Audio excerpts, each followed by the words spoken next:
BNP সরকার তারা ক্ষমতায় এসে স্থানীয় যে প্রতিনিধিত্বের জায়গাগুলো রয়েছে দলীয় লোকদেরকে দিয়ে সেগুলোকে কবজা করার তারা পরিকল্পনা তারা এঁকেছে এবং সেই পরিকল্পনার মতোই তারা সামনের দিনে কাজ করে যাচ্ছে। 24-এর অভ্যুত্থানের মধ্য দিয়ে বাংলাদেশের ক্ষমতা কাঠামোতে একটা বড় ধরনের পরিবর্তন আসে। 24-এর অভ্যুত্থানে শুধুমাত্র হাসিনা পালিয়ে গেছে ব্যাপারটা এমন নয়। আমরা দেখেছি যে 24-এর অভ্যুত্থানের পরবর্তী সময়ে জাতীয় মসজিদের যিনি ইমাম তিনিও পালিয়ে গিয়েছেন। আমাদের স্থানীয় সরকার যে ব্যবস্থাপনা সেটা অত্যন্ত ভঙ্গুর একটা ব্যবস্থাপনা হিসেবে আমাদের কাছে আবির্ভূত হয়েছে। আমরা খেয়াল করে দেখেছি 24-এর 5 আগস্টের আগে যারা বিভিন্ন স্থানীয় সরকারের নির্বাচিত প্রতিনিধি হিসেবে যারা দায়িত্ব পালন করছিলেন তাদের অধিকাংশই ছিলেন 200-র বেশি সার্ভিস ও ফিচারে লেনদেনের সব বিকাশ অ্যাপে সম্ভব। একটা দামি নির্বাচনের মধ্য দিয়ে প্রতারিত করে জনগণকে নির্বাচিত হওয়া, তারা জনগণের কোনো ম্যান্ডেট তারা গ্রহণ করেন নাই, বরং যে পাতানো নকশা নীল নকশা নির্বাচন সেগুলোর মধ্য দিয়ে সিলেকশনের মধ্য দিয়েই মূলত তাদেরকে সেই পদগুলোতে বসানো হয়েছিল।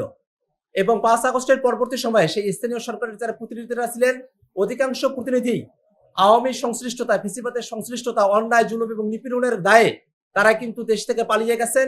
তারা তাদের দায়িত্ব পালন করার মতো আর সক্ষমতা তারা রাখেন নাই। এমত প্রেক্ষাপটে বাংলাদেশের স্থানীয় সরকার যে প্রশাসনিক ব্যবস্থাপনা সেটা একেবারেই ভঙ্গুর একটা অবস্থার দিকে চলে গিয়েছে।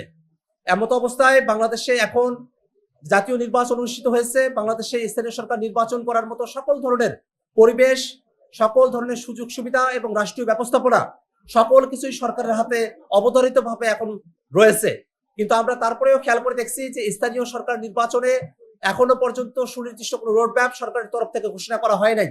এবং এই ঘোষণা না করার মধ্য দিয়ে দুই ধরনের কাজ করা হচ্ছে। এক, যারা সাধারণ নাগরিক আছেন তাদেরকে নাগরিক সেবা থেকে বঞ্চিত করা হচ্ছে। আমাদের নাগরিকেরা তারা স্থানীয় সরকারের প্রতিনিধির কাছ থেকে যে ধরনের নাগরিক সেবাগুলো পেতেন সেই নাগরিক সেবাগুলোর চূড়ান্ত বিঘ্ন ঘটছে। দুই, এই সুযোগে বিএনপি সরকার তারা ক্ষমতায় এসে স্থানীয় যে প্রতিনিধিত্বের জায়গাগুলো রয়েছে দলীয় লোকদেরকে দিয়ে সেগুলোকে কবজা করার তারা পরিকল্পনা তারা এঁকেছে এবং সেই পরিকল্পনার মতোই তারা সামনের দিনে কাজ করে যাচ্ছে। আমরা দেখেছি যে বাংলাদেশে যে সিটি কর্পোরেশনগুলোতে প্রশাসক দেওয়া হয়েছে সবাই তারা তাদের দলীয় লোক। জেলা পরিষদগুলোতে যে প্রশাসক দেওয়া হয়েছে সবাই বিএনপির লোক, তারা দলীয় লোক, পদধারী লোক। যদি এরকম ধরনের একটা ব্যবস্থাও করা হতো যে যারা নিরপেক্ষ ব্যক্তি আছেন, যারা রাজনীতি নিরপেক্ষ ব্যক্তি তাদেরকেও যদি নিয়োগ দেওয়া হতো, অথবা প্রশাসনের মধ্যে যারা কর্মরত আছেন তাদের মধ্য থেকেও যদি নিয়োগ দেওয়া হতো, তাহলেও তারা যে কিছুটা হলেও নিরপেক্ষতা রাখার কথা ভাবছে, জনগণের সেবাটাই যে তাদের কাছে মুখ্য সে বিষয়টা আমাদের কাছে কিছুটা হলেও ধরা পড়তো। কিন্তু জনগণের সেবা তাদের কাছে মুখ্য নয়। বিএনপি সরকারের কাছে স্থানীয় সরকারের প্রতিনিধি হিসেবে প্রশাসক বসানো, স্থানীয় প্রশাসনগুলোকে দখল করার একটা খেলায় তাদের কাছে পরিণত হয়েছে। এমত অবস্থায় আজকে আমাদের এই প্রার্থী ঘোষণার মাহেন্দ্রক্ষণে জাতীয় নাগরিক পার্টি এনসিপির পক্ষ থেকে স্থানীয় সরকার নির্বাচন এবং স্থানীয় সরকার প্রশাসনের বিষয়ে আমরা সুস্পষ্টভাবে 5 দফা দাবি আমরা উত্থাপন করছি।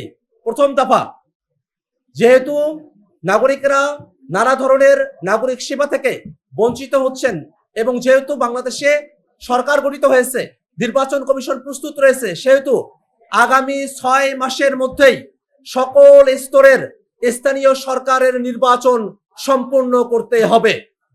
দ্বিতীয় দাবি, বিভিন্ন জায়গায় জেলা পরিষদে এবং সিটি কর্পোরেশনের প্রশাসক দেওয়া হয়েছে। আমাদের কাছে গুঞ্জন আছে যে উপজেলা পরিষদ এবং যারা পৌর মেয়র আছেন সেই জায়গাগুলোতেও প্রশাসক নিয়োগ দেওয়ার এক ধরনের পায়তারা চলছে। এর মধ্য দিয়ে প্রশাসনকে দলীয়ভাবে কুক্ষিগত করার যে পরিকল্পনা। তৃতীয় দাবি হলো কোনোভাবেই পৌরসভা পর্যায়ে, ওয়ার্ড পর্যায়ে কোনোভাবেই কোনো প্রশাসক নিয়োগ দেওয়া যাবে না। প্রশাসনের ভিতরে যারা আছেন তারা যেভাবে দায়িত্ব পালন করছেন সেই দায়িত্বের মধ্য দিয়ে আগামী 6 মাসের মধ্যে যে নির্বাচনগুলো সম্পূর্ণ হয়ে যাওয়ার কথা এই অন্তর্বর্তীকালীন সময়টাতে তারা তাদের এই দায়িত্বটা পালন করবেন। 3 নাম্বার, বিভিন্ন সিটি কর্পোরেশন সহ বিভিন্ন জায়গায় যাদেরকে প্রশাসক হিসেবে নিয়োগ দেওয়া হয়েছে আগামী নির্বাচনে কোনোভাবেই সেই সব প্রশাসকেরা সেই সব সিটি কর্পোরেশন বা সেই সব জায়গায় তারা নির্বাচনে অংশগ্রহণ করতে পারবে না। এই ব্যাপারে সরকারের তরফ থেকে সুস্পষ্ট নীতিমালা প্রণয়ন করতে হবে। 4 নাম্বার দাবি, আমরা খেয়াল করে দেখেছি যে স্থানীয় সরকার নির্বাচনের বিষয়টাকে নিয়ে আওয়ামী লীগ সরকার দলীয় প্রতীক দলীয় মনোনয়নের বিষয়টা নিয়ে এসে স্থানীয় সরকারের যে সৌন্দর্য জায়গাটি আছে সেটাকে তারা ধূলিসাৎ করে দিয়েছিল। বাংলাদেশে ঘরে ঘরে বিদ্বেষ পৌঁছে দেওয়ার একটা কাজ ছিল স্থানীয় সরকার নির্বাচনে দলীয় প্রতীক এবং দলীয় মনোনয়নের এক ধরনের ব্যবস্থা করা, এবং তার মধ্য দিয়ে আমাদের সামাজিক সংস্কৃতি, আমাদের রাজনৈতিক সৌহার্দ্য সবকিছুই, আমাদের গ্রামীণ পরিবেশগুলোকে স্থানীয় সরকারের যে কার্যক্রম সেগুলোকে স্থবির করে দিয়েছিল। এই জন্য আমাদের 4র্থ নম্বর দাবি হলো, যেভাবে অন্তর্বর্তীকালীন সরকার সংস্কারের জন্য অধ্যাদেশ পাশ করেছে, সে সংস্কারকৃত অধ্যাদেশ অনুযায়ী কোন দলীয় মার্কা এবং দলীয় মনোনয়ন ছাড়াই প্রার্থীরা তাদের নিজেদের মতো করেই স্থানীয় সরকারে ইলেকশনে তারা প্রতিদ্বন্দ্বিতা করবেন, সেই ব্যবস্থা অবশ্যই বহাল রাখতে হবে এবং সেই অধ্যাদেশ অবশ্যই এবারের সংসদে সেটাকে পাশ করতে হবে। 5 নম্বর দাবি, সামনে যে নির্বাচন অনুষ্ঠিত হবে সেই নির্বাচন অবশ্যই ফ্রি, ফেয়ার এবং সকলের জন্য অংশগ্রহণমূলক একটা, জনগণের জন্য অংশগ্রহণমূলক একটা নির্বাচন করতে হবে। আমরা খেয়াল করে দেখেছি যে আমাদের এই নির্বাচনে বাংলাদেশে নানা ধরনের অকারেন্স তৈরি হয়ে থাকে। আমরা দেখেছি এবার জাতীয় নির্বাচনের সময়টাতেও সারাটা দিন নানা জায়গায় কেন্দ্র দখল করা, বিভিন্ন জায়গায় জাল ভোট দেওয়ার মতো কিছু ঘটনা আমাদের কাছে এসেছে। সব থেকে বড় যে বিষয়টা দুর্বিষহভাবে আমাদের কাছে ধরা পড়েছে, তাহলে ভোটের সময়কাল শেষ হওয়ার পরে ভোট গণনার সময়টাতে ইলেকশন ইঞ্জিনিয়ারিং করা হয়েছে। সামনে যে সিটি কর্পোরেশনের যে নির্বাচনগুলো হবে সেই নির্বাচন এবং অন্যান্য স্থানীয় সরকারের যে নির্বাচন, সেই নির্বাচনগুলোতে যেন নির্বাচন নিয়ে কোনো কারচুপি, নির্বাচন নিয়ে কোনো ধরনের অনিয়ম এবং লেভেল প্লেইং ফিল্ড নষ্ট হয় এবং প্রশাসনের নিরপেক্ষতা কোনোভাবে প্রশ্নবিদ্ধ হয়, এমন ধরনের কোনো কাজ করা যাবে না। আমরা প্রশাসনের নিরপেক্ষতা চাই, আমরা যেন একটা ফ্রি, ফেয়ার এবং জনগণের অংশগ্রহণমূলক নির্বাচন হয়, সেরকম একটা নির্বাচনের আমরা দাবি জানাই।